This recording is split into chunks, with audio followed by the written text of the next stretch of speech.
Dr. Kesselman is deserving of this award because he's provided high level of care for critically ill children in this province for so many years. I'm honored to receive this award. What's been the kind of guiding principle is just really a deep interest and really caring about critical care and really caring for patients, such that it was more a joy and an enthusiasm to do it, not so much just a job you had to go to. Since the first moment I ever walked into this intensive care unit, it's the only job I ever wanted, and it's been amazing that I get to work here and work with people who taught me and mentored me up to now be one of their peers, and Dr. Kesselman is one of those great mentors that I've been lucky enough to have. I think he has really quietly gone about his work for decades without a lot of fanfare. And he would be known throughout the country as one of the forefathers, for sure, of this specialty in the country, but there's really no ego involved in terms of him as a physician. So that's something certainly that's worth emulating. When I hear from other people, it is very satisfying to feel that what you've done has made an impact on others and has been worthwhile.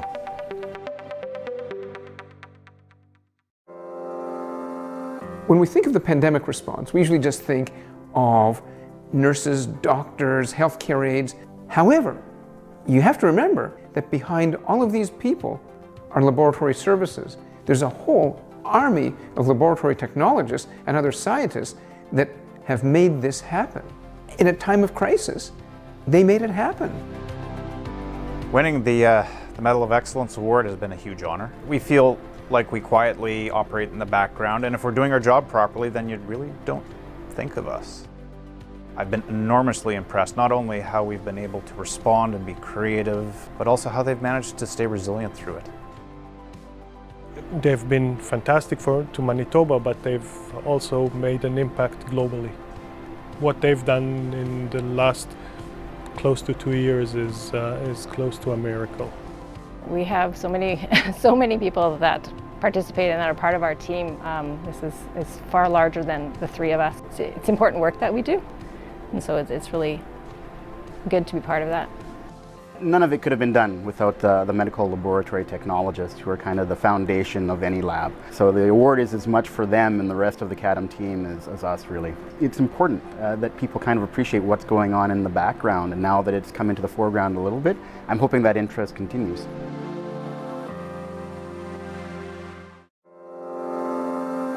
Dr. Sled is deserving of this award because he is the complete package, physician and surgeon. He is a great human being. He is a wonderful researcher and teacher, and he's also a great clinician in that he can really provide high-level care for patients and families with epilepsy. So I was very humbled and honored to receive the Doctors Manitoba Medal of Excellence Award. In all honesty, I agreed to accept it on behalf of an entire team of individuals who helped us achieve some significant advances for the epilepsy program. So we're talking about hemispherectomies, for example, where you disconnect or remove literally half of the brain, which sounds crazy every time I say it, but in young children with catastrophic epilepsy, this can be a life-saving procedure. He has the intelligence to do the research and to develop new techniques to provide the highest level surgical care, and he's great in the OR. He knows the best approach, and his outcomes are remarkable. Patients who formerly would have to be sent to Toronto or some other big city can get care closer to home.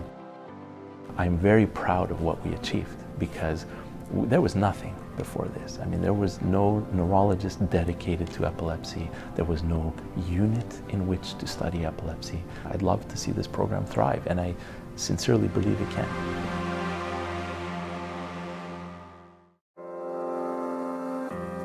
I think that not much rattles Heather Watson. She expresses that in a funny and relaxed way that is enjoyable to be around. During the first year of the pandemic, so right when things were new and it was scary and no one knew what was going on, she really took a leadership role in our department in helping navigate the pandemic. She does such a good job of being a kind and compassionate physician by leaning into a progressive way of how doctors can really care for their patients and show that caring as an element of their medical care. I've just completed a fellowship to build a psychosocial subspecialty in OBGYN, and what that means is that I'm looking after people who have reproductive life events that's complicated by addiction or mental illness. Seeing Dr. Watson do that and very successfully within our department, I think is a huge inspiration. And she did that on her own. She recognized a need and made her own fellowship to kind of serve that need within our department. Every time that I brought it up with somebody new, they had this sort of instant kind of connection with the idea that kind of kept telling me that I was sort of on the right path and to kind of keep championing for that care. I feel like I'm an accumulation of a lot of other people's efforts. And if I talk too much more about it, I'm going to get all verklempt. Doctors Chris and Mary, I nominated for this award because I've just been really impressed with their commitment to this community. So I think that adds to a culture of patients feeling welcome here, staff hopefully feeling welcome here, and it's really become a very friendly place to work. We're a team, we've been married over 40 years now, and we feel that we're representatives of the team. And since we've been here, that's something that we've been striving to build. And so, this whole complex here was done with local funding. I'm proud of being in a place which says, yes, how can we help you do it? Oh, I think they're absolutely amazing family physicians.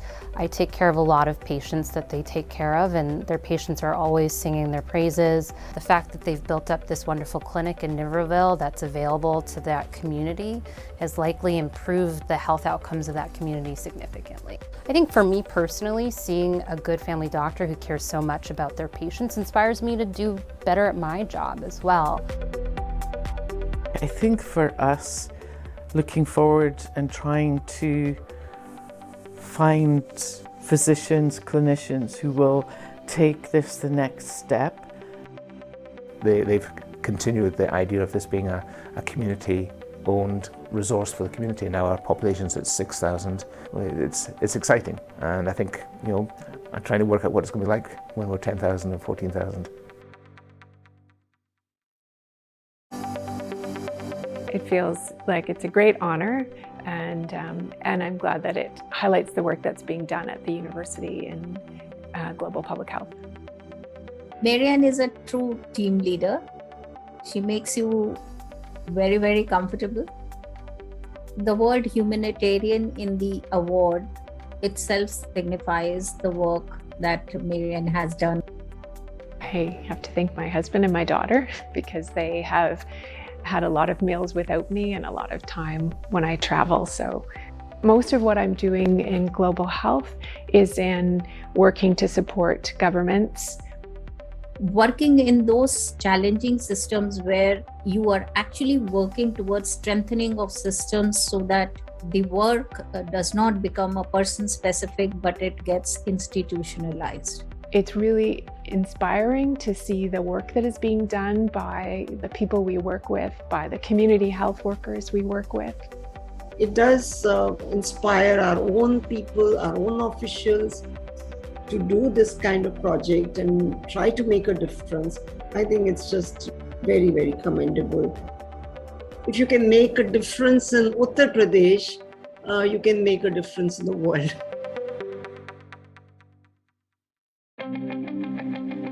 I'm honored. It means a tremendous amount to be nominated by a colleague and a close friend, and a tremendous amount to be recognized by colleagues. While I am very appreciative of the award, but there's a big part of me that believes that there's so many others who should also be elevated and recognized. So.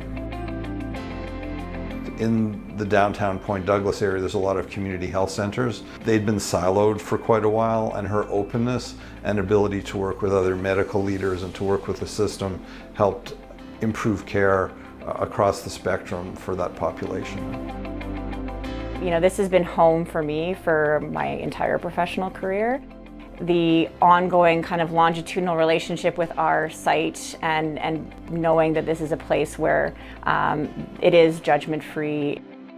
So I think it's her persistence and able to connect with people in highly emotional situations that she showed emotional intelligence that was really off the charts, and also provide a great medical home, which involves continuity of care for those people.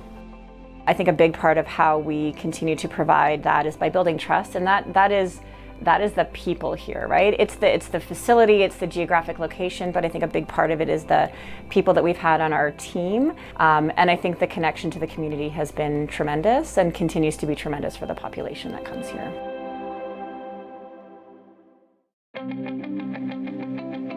How could we not nominate Brent Rusin for Physician of the Year? He became the face of all physicians at this time of crisis.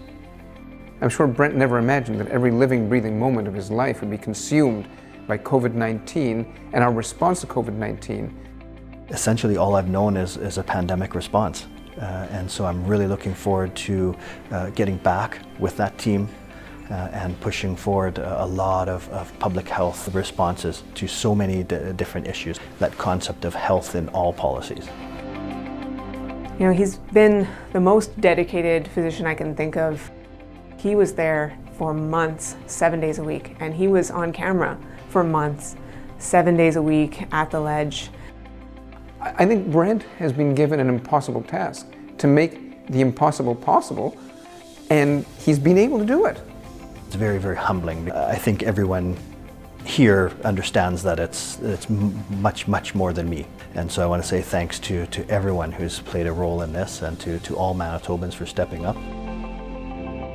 He is facing pressures every day, and pressures to do opposite things. And the fact that he can stay so calm and collected and communicate so well, that dedication with never a complaint, never wavering, really makes me proud to see him getting this award.